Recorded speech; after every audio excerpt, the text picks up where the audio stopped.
Lesson 8.3, Pattern Block Angles. The focus of this lesson is for you to fit pattern block angles together to determine how many of one angle fits inside another.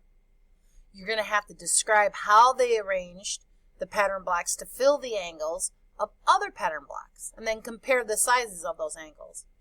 And finally, I want you to be able to find the measures of those pattern block angles by combining and decomposing angles of known sizes, and be able to explain why two different combinations of smaller angles result in the same measure for a larger angle. But first, we're going to start with our mental math and fluency.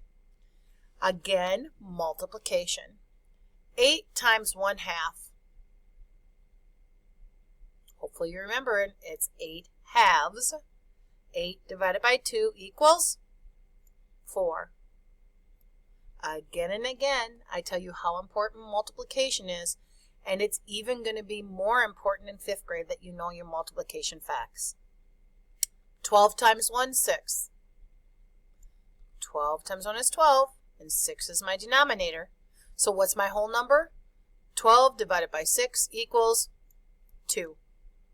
And finally, 9 times 1/3. Correct, 9/3. And 9 divided by 3 is 3. To practice those multiplication answers and facts so that you can become more automatic with your answers.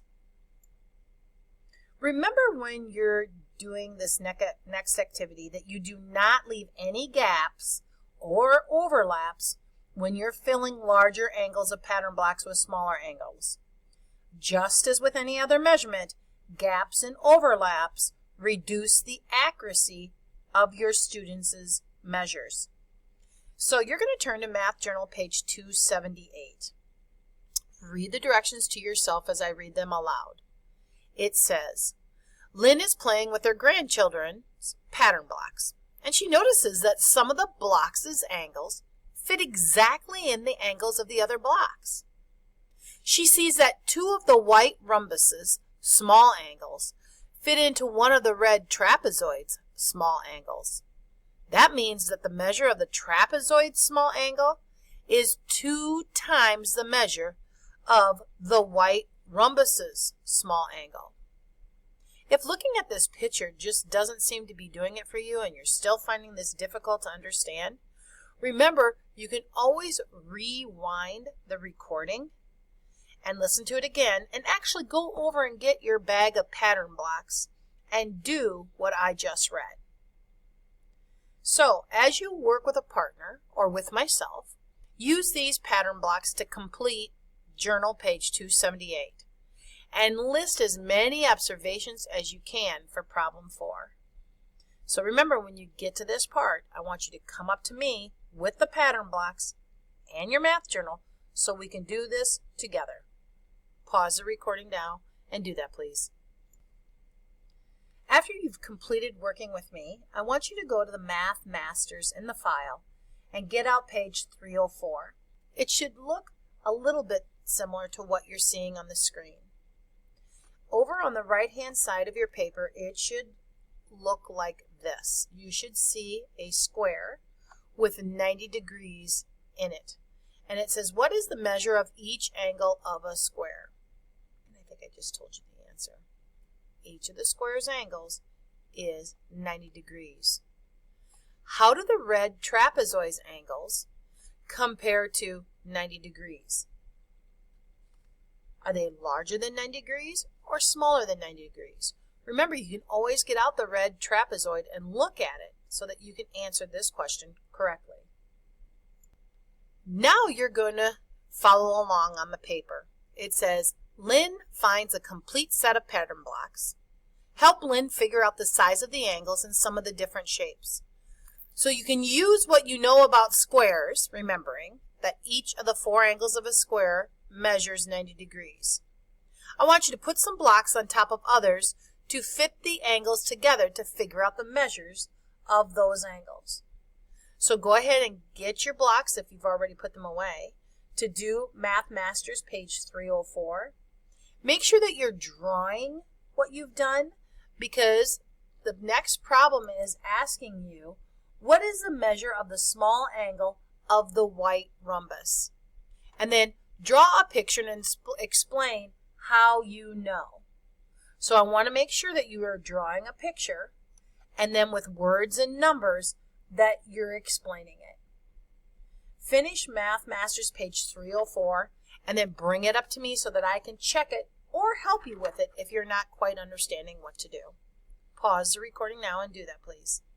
Now I would like you to do Math Journal page 279. Math box 1 says, use a protractor, draw angle PWR with a measure of 105 degrees.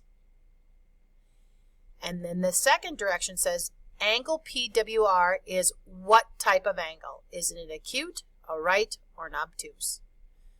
Pause the recording now and do Math box 1. Math box 2 has you adding fractions. Math box 3 wants you to fill in the blanks. 9/12 is a multiple of the unit fraction what? 5/10 is the fifth multiple of the unit fraction what? What is the 12th multiple of the unit fraction 1/8? And finally, 6/2 is the sixth multiple of the unit fraction what? Math box 4 says fill in the best answer. 1 gallon is equal to, if it's equal to 4 quarts, check it. If it's equal to 8 pints, check it. If it's equal to 16 cups, check it. If it's all of the above, check it. If it's none of the above, then check this one. And number 5 says, fill in the blanks to explain how you found your answer to problem 3A. The fraction 9/12 is the blank multiple of the unit fraction what? Your explanation is, I know this because 9 times what equals what? Pause the recording now. When you completed this page, please go up to the Math Journal and check it to make sure that you did it correctly. Your final assignment for this lesson is Math Masters page 306. So please go up to the file and collect that so you can do it. Now read the directions to yourself as I read them aloud. They say, Molly is using pattern blocks to find angle measures of other pattern blocks. She knows that the measures of the small angle of a white rhombus is 30 degrees. So the small angles are these outside angles, are 30 degrees. Molly fills an angle of the green triangle with the small angles of the white rhombuses. What is the measure of the triangle's angles? Explain how you know. So it would be best to write the measurement of the angles numbers in here to figure out this answer. Go ahead and finish Math Masters page 306. Bring it up to me when you have it completed, and then you will be done with lesson 8-3.